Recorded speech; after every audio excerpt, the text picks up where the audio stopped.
Hey, good morning, good afternoon, good evening. Good to have you here today. It's a sweaty, humid, what is today? Thursday morning for me in New Jersey, and I was just out on a walk and decided to stop and talk through Psalm 145. I was listening to it this morning. I've kind of been in this psalm this week. I don't know why. I'm in the middle of a Bible study, well, a devotional study in the YouVersion app, and one of the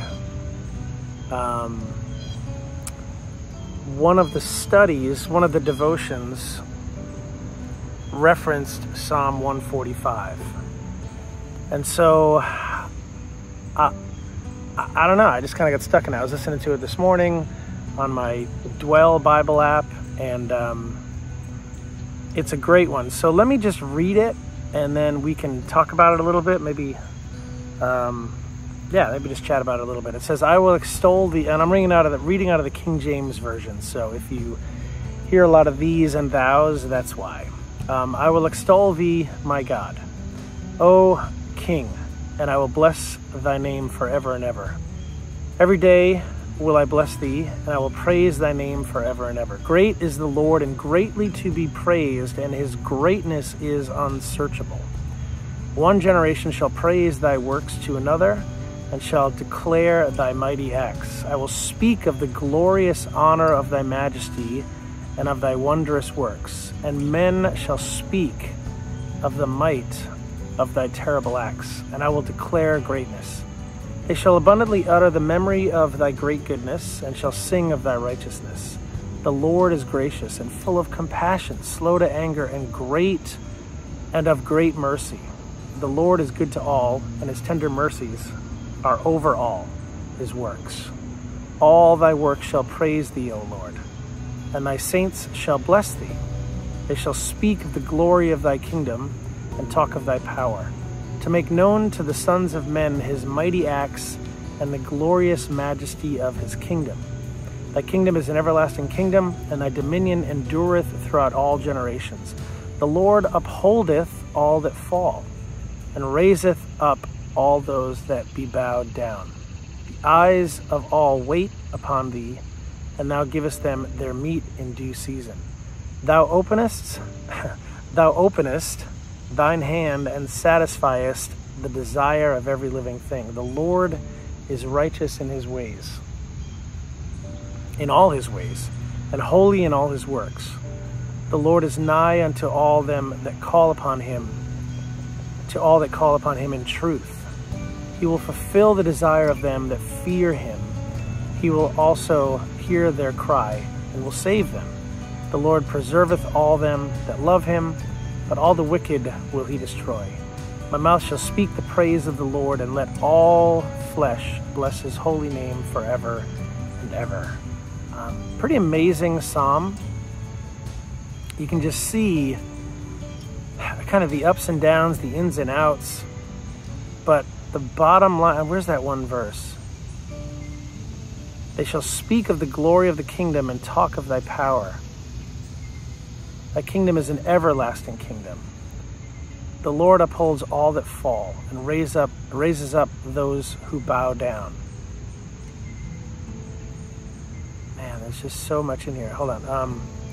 The Lord is righteous in all his ways, and holy in all his works. All thy works shall praise thee, O Lord. The Lord is good to all. His tender mercies are over all his works. All right, so there's a lot of goodness and mercy and grace and power and all these different adjectives about who God is, about what he does, about how he never fails, right? About how awesome his works are. And let me walk around a little bit, because there's a few bugs, mosquitoes kind of trying to get to me. But this psalm was in the midst of a a devotion on gratitude. And even looking at some of those verses, you can see why it would be included in a devotion on gratitude. And sometimes we get, and we've spoken about this a lot before, but sometimes we get into this human side of things, and we get into the cares of the world and the desires of the world, but more so, I want to like say the expectations of the world. And we talk through in our own minds like, hey, this is what the world expects of me, and this is what I guess I should be doing because I live in the world. And reading through that psalm and just thinking about like, and I'm wrestling with this week because there's a lot of, I'm in one of those, I'm frustrated this week because this isn't happening, or this isn't happening, or these things are not going my way, or this is just a mess. You know, these kind of things that happen when you're in the midst of ministry, I guess. And maybe this is a common occurrence for a lot of folks that are in ministry, but I've only been in ministry like, I guess, full time now for almost 4 years. It's coming up on 4 years. And so maybe I'm a little immature in the way that I view things. Anyway, so talking about gratitude and about this psalm, and a lot of what we push on ourselves is not what God is pushing on us. And just reading through the words and the verses in that psalm and just talking about what it looks like and God's mercy and his grace and his goodness and his kindness and his compassion towards us. And yet we put all of this stuff on ourselves, and we get caught up in, I'm just going to keep saying this, but the expectations of the world and what the world thinks we should be doing. And I'm fighting it this week because I was just watching a post this morning about this guy that was talking about, materialism and what the Great Commission is and what our ministries should all be about. And that's literally just making disciples and bringing people to Jesus. Yes, absolutely. But then there's this rub in the middle of it all, in the midst of running a quote-unquote business that's like, man, I need to keep pushing forward with this because how am I going to survive, right? Like, how is it all going to happen? And then I read a psalm like Psalm 145, and I'm like, oh, right. God provides through it all, and his mercies and his love and his compassion and his just all of it. And we continually forget that in the midst of our worry, in the midst of what the world tells us to do, in the midst of the expectations that are surrounding us, that God continues to work. And I continually see that week after week after week, whether it be through our community or through the shows that I'm doing.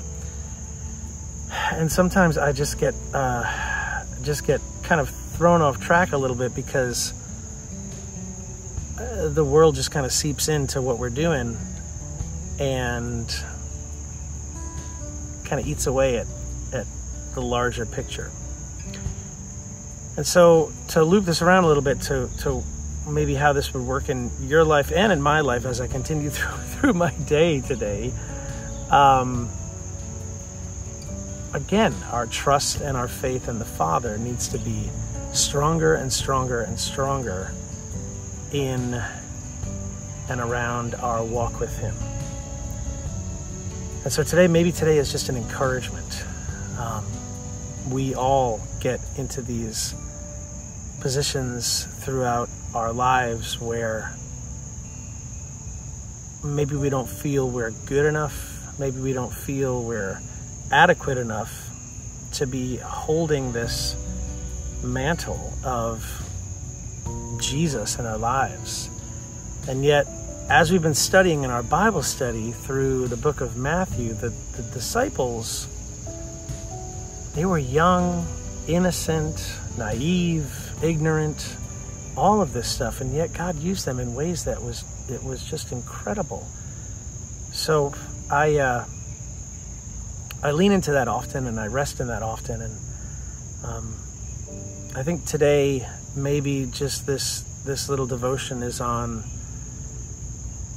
Yeah, we can get caught up in the expectations of the world. We can get caught up in the desires that we have for our own success in this world. But at the end of the day, Jesus. And at the end of the day, we just need to keep leaning deeper and deeper into Him and who He is and how He works in our lives, and our surrender and our trust and our faith in Him, because that's where the answer lies. And I have a song on the record coming out soon called Honest, and I think I'm going to be referencing it a lot because I love the lyric in it. And one of the lyrics is, if I'm truly honest, I know that surrender is where I begin to find my life. Like when you reach that point at the end of all of the striving and all of the trying to make it work on your own, and then you get to this point of surrender and you're like, oh, this is where it starts to really happen. And so today I'm reading a Psalm 145, and I'm thinking about gratitude and about what it means to be grateful and to try and keep humility in my life and be thankful that I have a God who's walking with me every day, even through the midst of my own frustrations and my own inadequacies and my own everything. He continues to want me to want Him more. And our desires need to be that, where we continually want to want Him more, so that we get to this point of surrender, where we begin to really find our lives. And so, boy, I encourage you today, surrender, faith, trust. Let it all be something that we strive towards every single day. And today, if you get a minute, find a place like this. Go find a little brook or a river or a field. Sit underneath a tree and just sit down and meditate on Psalm 145 and let God speak to you through it. Read about His mercy and His grace. Read about His kingdom. Read about His power. Read about all of it and let Him speak to you today. Thanks for tuning in. If you want to join us, get involved, head over to joindaysband.com. We'd love to have you with us, supporting all that we're doing together. And today, prayers up for you, prayers up for your journey, and prayers up for your walk with Him as you continue to surrender deeper and deeper into who He is and what He wants to do in your life. All right, guys, we'll see you on the next one. Take care.